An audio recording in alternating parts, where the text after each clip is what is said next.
What's up, everyone? We're back with another fantasy football video. Week 9, buy low, sell high, and record-dependent buys and sells. So I'm going to talk through what you should do for Week 9 in terms of your buys and sell for this week. A little bit different for this week. I split waivers up with buy low, sell high.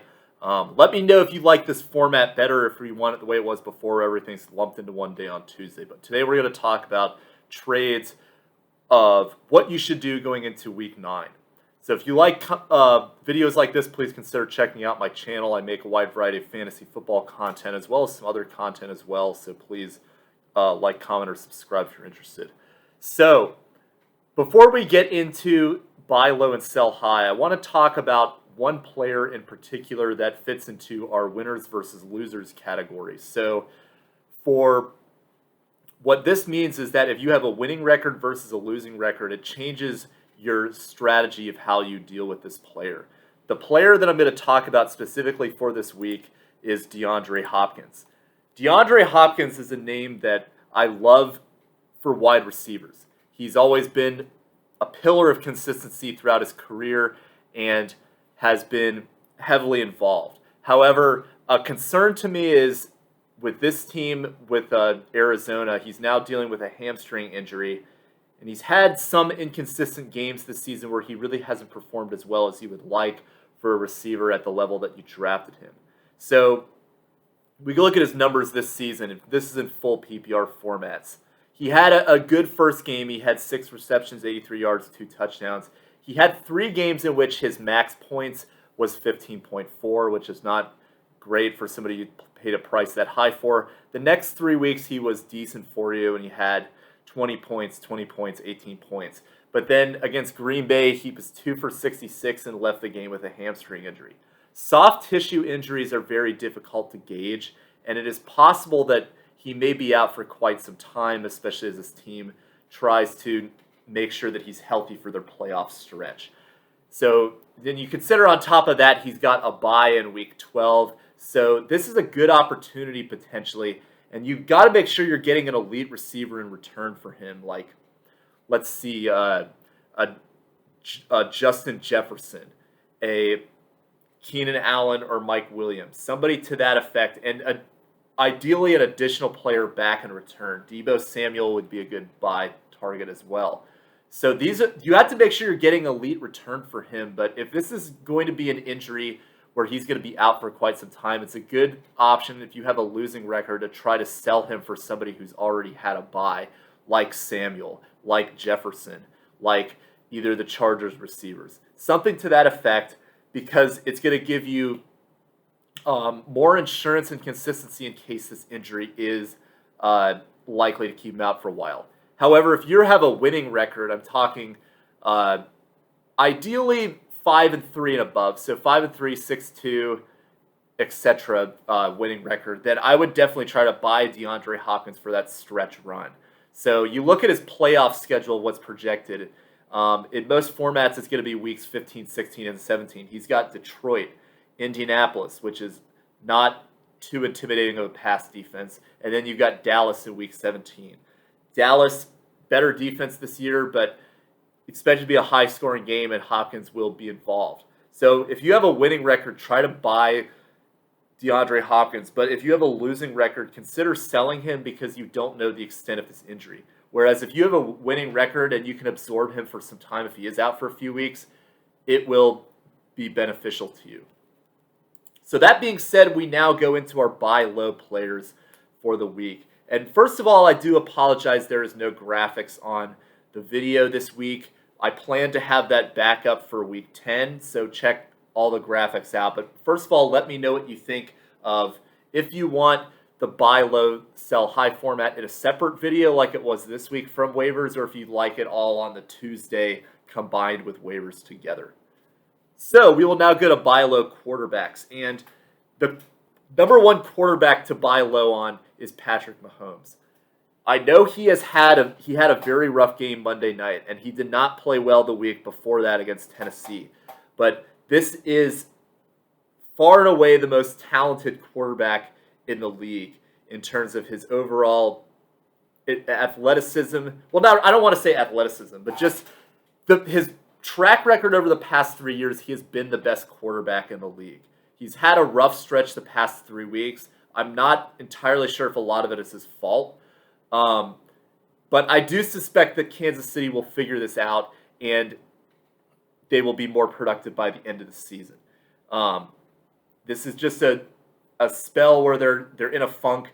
You got to bet on talent, especially if you're in a position where you're trying to win your league, and you can obtain a guy like Patrick Mahomes, who many people took in the first round as a quarterback.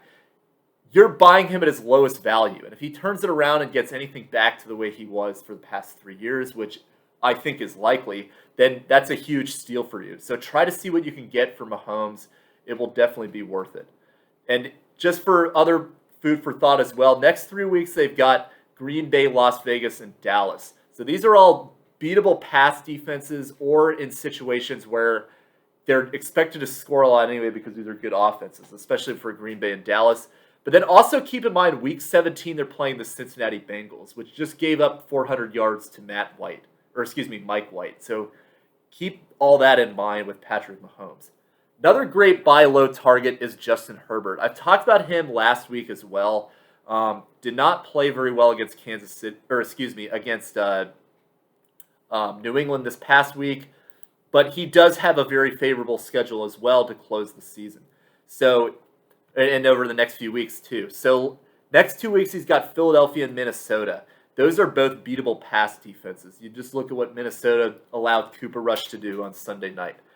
Then later this season, in weeks 13 through 16, their matchups consist of Cincinnati, the New York Giants, Kansas City, and the Houston Texans. This is a great slate of defensive matchups for Justin Herbert, and I think this is a good opportunity for him to take advantage of it. That's your playoff stretch run. So this is a great buy low player. Another immensely talented quarterback who I don't think will be in this funk for long. So although he was not super impressive on Sunday, 2 interceptions, only 223 yards, buy.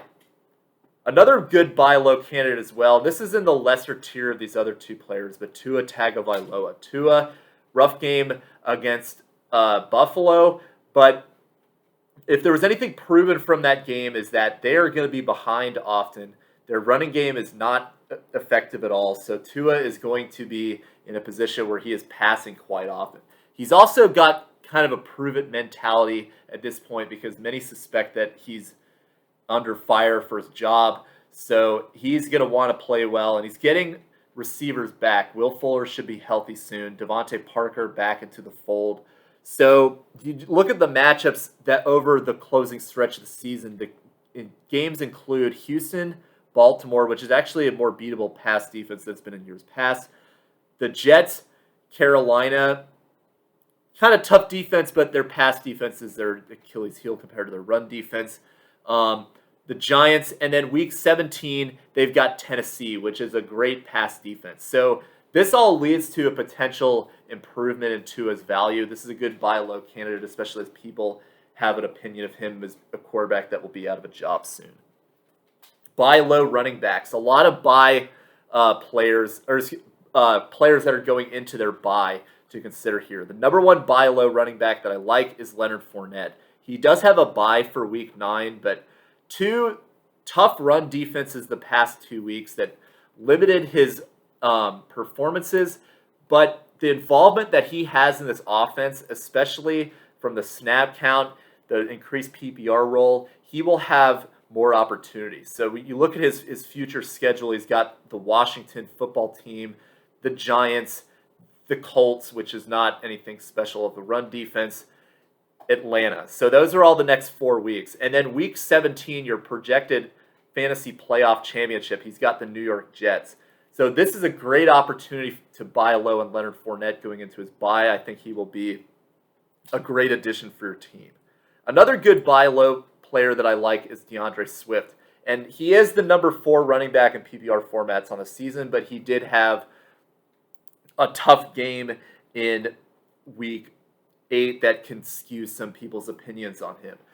He's had some up and down performances this season, but he has, especially in receiving yards, has gotten a lot of targets and receptions, which helps raises value in PPR formats. He's got Seattle in Week 17 of the Fantasy Football Championship potential as well. Another poor run defense, so this is a good opportunity. I don't like him as much as Fournette, though, because the offense is more limited, but a good buy low player to consider. Other guys to consider buying low on as well, Nick Chubb and Dalvin Cook. Both of these running backs respectively put up about 7 to 8 points in Week 8, but they do have significant opportunities and volume on their team. Nick Chubb, going up against a Pittsburgh run defense last week, which is tougher than people give it credit for. He still has a huge role in this running game as this team is going to rely upon the run while Baker is dealing with his shoulder injury. Chubb will have bounce-back games moving forward. I would definitely try to buy low on him. And then Dalvin Cook, I think a lot of why he did not play well is a product of Kirk Cousins and his just incompetence on primetime games, but heavily involved in his offense as well. And I suspect that he is a great buy low candidate, especially since he's missed several games this season. People may be more impatient with him, and it would be a good opportunity to try to buy. And then another player going into their bye week that I do like as a long-term buy is Alex Collins.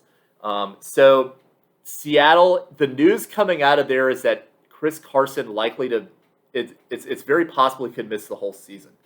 So all that being said, Alex Collins is a good buy low candidate, especially as he put up a very disappointing performance in Week 8 going up against Jacksonville. People would feel that people might be impatient with him, and if they're holding on to him, you could put in a very low offer for him and acquire a running back that you really do not have to give up much for. That could be great value for you as the season progresses. Other buy low candidates to consider as well are Chase Edmonds. I do like his outlook in Arizona. I've been talking about him for quite a while. He hasn't had a breakout game yet, but considering how explosive this offense is, and especially Chase Edmonds' involvement in the receiving game, I think that he will be heavily he could be in line for a breakout in the second half of the season. Wide receivers to buy low on. Number one buy low wide receiver is Mike Williams. Mike Williams has had 2 rough games, and he did have his bye week in between. So the owners of him may be more impatient and may feel that they need to try to move on. But much like Justin Herbert, all the matchups that I mentioned for him are going to be applicable to Mike Williams. So, yeah, so that means that he's going to have more opportunity as the season goes along to improve his value and kind of get back involved. He does have some dud games, but when he goes off, he really goes off for you.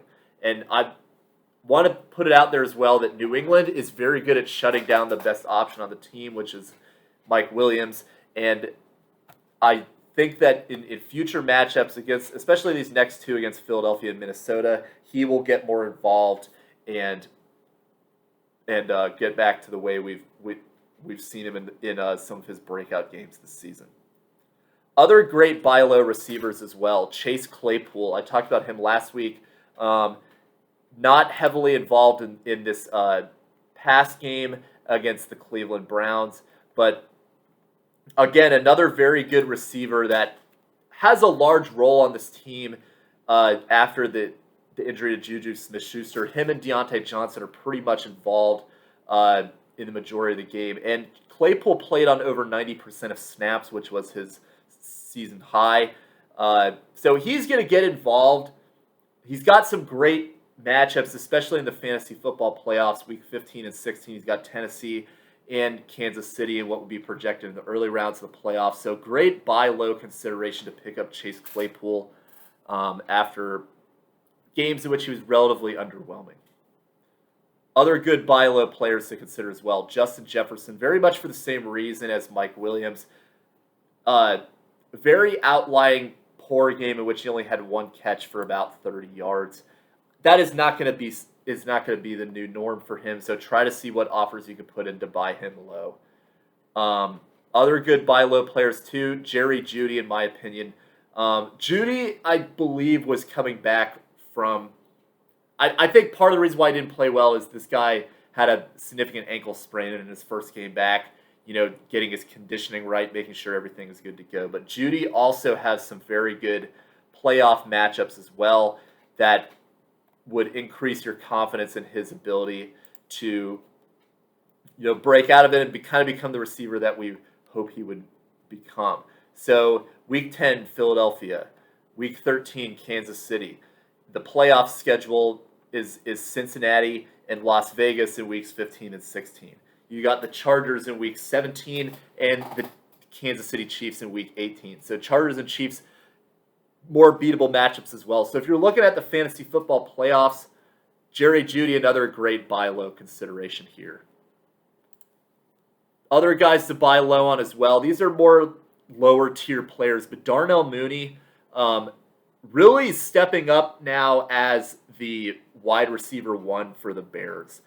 He hasn't really had any breakout games aside from his one game this season where he had over 100 yards in week 4.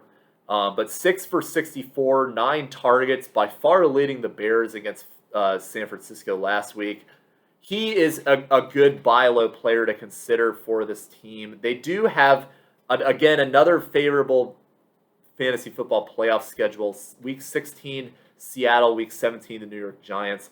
So if Mooney is continuing to develop as a wide receiver 1 and Justin Fields gets more familiar with the NFL, he is a good player to consider buying low on. And then given the outlook of Henry Ruggs' incident with DUI, another good buy low player to consider is Hunter Renfrow. Coming off of a bye week, he is going to get more targets as a result of Henry Ruggs likely not playing again. I don't even know if he's going to return to the NFL after that. Similar lines. So my buy low tight end, speaking of the Henry Ruggs situation, Darren Waller. So like I said with Hunter Renfrow, all the targets that would have gone to Ruggs are now going to go to the other Raiders options, which includes Darren Waller. Darren Waller, great week 1, relatively mediocre since then, but already had his bye week, going to be involved in this offense. He's a great buy low player to consider. He's got the pedigree of a top 5 tight end and was already performing right around a tight end 5 value anyway until he missed this past game and had his bye week.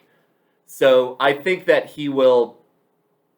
It's worth taking a buy on somebody or a bid on somebody like this to try to see if you can get him on your team. Travis Kelce, same way. Much like Patrick Mahomes, I'm not going to go into too much on this because I've talked a lot of this with Patrick Mahomes, but Travis Kelce, a game like this is not the new norm for him, in my opinion.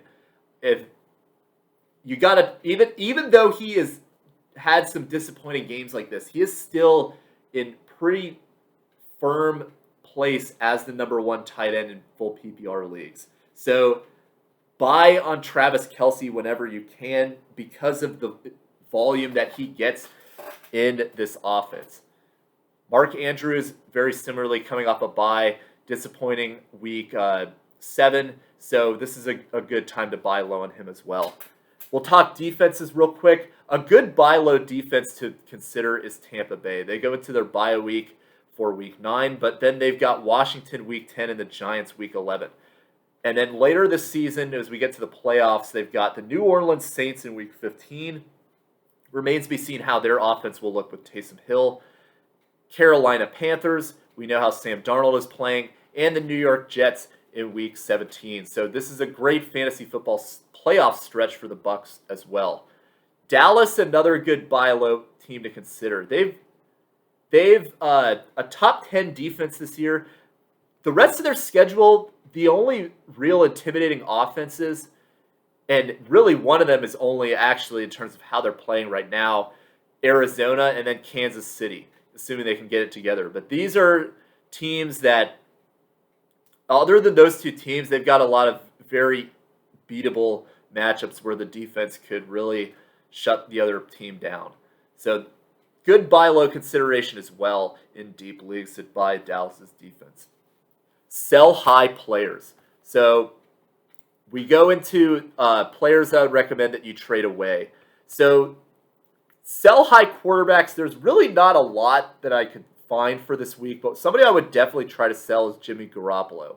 Coming off of a game like he had in week 8 where he rushed for 2 touchdowns, had 27 fantasy points, but really was not incredibly, in terms of his actual passing performance, he wasn't anything just eye-popping in this game.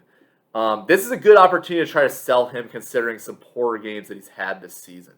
So he's another guy where we don't know what his long-term outlook is going to be with Trey Lance being involved. So if you could try to sell him off a 27-point game, try to see what you can get for somebody like Jimmy Garoppolo. Another sell-high player to consider is Ryan Tannehill. Ryan Tannehill, there's different outlooks of how this could go with Derrick Henry. One is that Ryan Tannehill passes more often and gets more involved as the offense gets him more into the zone of passing to Julio Jones and A.J. Brown, and he's going to go off. But the other consideration with him as well is that everything could fall apart because Ryan Tannehill thrives on Derrick Henry in the play-action pass game because they're focusing on Derrick Henry, and then he can go play-action to A.J. Brown.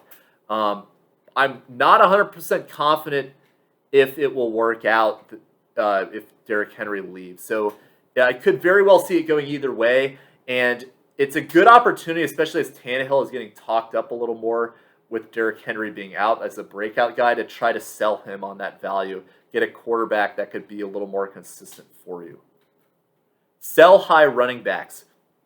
So, number 1 running back for this week, Michael Carter. I would sell him only if you're going to be getting elite running back return. Michael Carter is a great floor player that you can plug in as an RB2 flex comfortably for most of the season as long as he keeps getting that huge target volume. But it remains to be seen when Zach Wilson comes back if he will target Michael Carter as much as as Mike White has. It also, another consideration as well is that in week 17 of the fantasy football playoffs, they're playing Tampa Bay. And we don't know if this performance is sustainable for Michael Carter because outside of Mike White, he really has not been anything special as a running back. It's just been volume, but it hasn't been performance. He is trending in the right direction, and I think he is a good hold unless you get a great offer, but try to see what kind of return you can get for somebody like him, especially if you're trying to buy low on one of those running backs I talked earlier.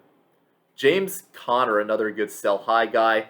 James Conner I bring up because I believe he had 5 rushing attempts for 5 for 22 and 2 touchdowns, and got 14 points out of that. So he's not going to get that lucky again if he's only getting 5 carries. And he's got some tougher run defenses the next 2 weeks, San Francisco and Carolina. And he's also got some other ones later on this season that are difficult, like the Los Angeles Rams. This is a good opportunity to try to sell on him, in my opinion. He's very touchdown dependent. If he doesn't get touchdowns, he really does not give you anything. And try to trade him for somebody that will be more consistent for you. Also, try to trade Myles Gaskin. I don't really know how much you can get for him at this point, but the basic theme with him is that he's going to be inconsistent and unpredictable. It's just better to trade him for somebody that will be more reliable, even if he's not necessarily the better player. So J.D. McKissick, similar player as Myles Gaskin, but I would consider buying J.D. McKissick over Myles Gaskin. Other players to consider buying or selling high on. Chuba Hubbard, because of the pending return of Christian McCaffrey and the involvement of Amir Abdullah that took away some of Hubbard's touches. It might be better to try to move on from Hubbard and try to flip him from that name value that he got as a hot waiver wire pickup earlier this season. And then another controversial name potentially to sell high on, Alvin Kamara. And again, you've got to be getting elite return if you're going to be selling a first-round running back like this. But Alvin Kamara is an interesting sell-high player because as Taysom Hill transitions to becoming quarterback of this team, Alvin Kamara in 2020 with Taysom Hill as quarterback performed significantly less as in his fantasy value than he did with Drew Brees or one of the other quarterback options. So could this happen again? It very well could. You've got to be getting a great running back in return for Kamara, and maybe even another receiver along that lines as well. So an example I could think of off the top of my head, Alvin Kamara, and then you're receiving, let's see, a DeAndre Swift and a Justin Jefferson. That's a very extreme example, but I think if you get an offer similar to that, I would definitely take it. Because when you give Kamara, Taysom Hill, basically, his limitations at quarterback make it so that he takes away a lot of the rushes. Doesn't necessarily expand the field for Kamara like traditional quarterbacks are able to do. So a consideration to make, but you really have to be getting a great return. Sell high wide receivers. Another guy that you really need an elite return for if you're going to do this is Michael Pittman. Michael Pittman has some great matchups as the season concludes, and he's got another decent one next week against the New York Jets. However, that could be a trap game because you often do not need to pass against the Jets unless last week. But Michael Pittman is somebody who's had up and down performances this season. Got lucky on 2 goal line touchdowns this season. A lot of times that'll go to Mo Alley Cox. So I say all this, but still I really like Michael Pittman because he is locked in as the wide receiver 1 right now. But if you could get an elite return for him, I would try to flip him. T. Higgins, another good sell high guy in my opinion because Bengals have a very difficult wide receiver stretch to close the season, and Higgins has clearly fallen behind Jamar Chase in the passing priorities for Joe Burrow. So coming off a decent game where he wasn't great, but he put up some good yardage on limited targets, it would be wise to try to sell him, especially since he has not had his bye yet. Other players to sell high on. Randall, Cobb, in a game against Arizona where they did not have Devonta Adams and Allen Lazard. Try to flip Cobb off his one game, in which he surprisingly only had, I believe, 3 catches, but 2 of them were touchdowns. So that's a recipe for future disaster if you try to roll him out in week 9. Try to see if you can flip him to somebody who didn't catch on to that. Cedrick Wilson is another guy I would recommend trying to sell high for Dallas because Dallas is going to be getting some of their receivers like Michael Gallup back, and that will limit Wilson's role. So I think he is somebody that I would definitely try to sell off a good performance Sunday night. Devontae Parker, similarly, 8 for, I believe, 85 in week 8. I do think he is a talented receiver, but he also is very known for his up and down performances.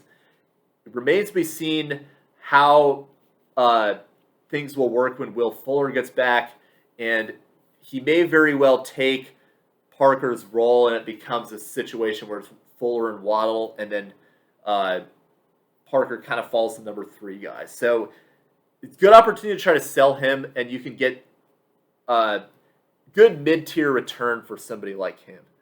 And then other guys I recommend trying to sell too. Jarvis Landry. He was involved in this game and had enough points to help you get by. I believe he had about 5 for 50. But I just don't think the Browns' passing game is reliable at all. Cole Beasley, very good game in which he was a top 10 receiver in full PPR for this week. But personally, I do not. He's had a ton of up and down games where he's really kind of been unreliable at times. And in a game where he's performed at the level of 21 PPR points, I would try to flip him for somebody that will give you some more value. But then again, so this is something where you've got to make sure you can actually probably get better return for Cole Beasley than how he's performed in some of these games. But good opportunity to try to see if you can flip him for somebody else that might be more consistent for you. And then Devonta Smith, he's basically kind of become a name at this point. hyped because he's a rookie that should be stepping in as a wide receiver one, but quarterback limitations make it so that he's not. Better to try to flip him for some value that could be more reliable. Sell high tight ends. So not a lot of tight ends that really had great games in week 8 to try to sell. The number one guy that I would try to sell if you can is Hawkinson, because Hawkinson, a guy, as I've talked about with some of these other players to sell on, is he's been inconsistent this season, and Detroit's offense is limited. So Hawkinson is somebody that I would recommend you consider trying to sell for if you can get one of those guys like Kelce, Waller, Mark Andrews that I mentioned earlier. Another sell high player to consider, Pat Freiermuth. Great waiver wire pickup for this week. Going to be added in a lot of leagues. But he's had 2 good games this season and a lot of very bleh games before that. So if you can flip him for somebody that will be a little more reliable as a tight end stream, or even another flex position if you do have 2 tight ends and you have Mark Andrews, for example, Freiermuth is a good guy to try to flip for a more consistent play that might be more reliable. And then I don't know what you're going to be able to get for him, but Evan Ingram scoring a touchdown against Kansas City and actually putting up a somewhat respectable game, despite the fact that he only had 3 receptions for 15 yards. He did get a touchdown out of it. Try to flip him off of that, because you're never going to get any more value for him than that. He is somebody that really should not be rostered aside from this one situation where he's playing Kansas City. He doesn't have any receivers healthy there with him, and he still only puts up 15 yards. It's just ridiculous. All right, and then to conclude this video, sell high players for the defense. The top 3 defenses are the Bills, the Saints, and the Arizona Cardinals. And if you could flip one of them into a flex, I would try to do that. Those are all good defenses, but they're not all defenses that I really feel confident are going to be consistent locks for you in terms of always going to be reliable depending on the matchup. The only one that I would consider like that are the Bills, but with New Orleans and Arizona, they've got some tough teams that are going to be playing later this season offensively that will likely make this more challenging for them to succeed.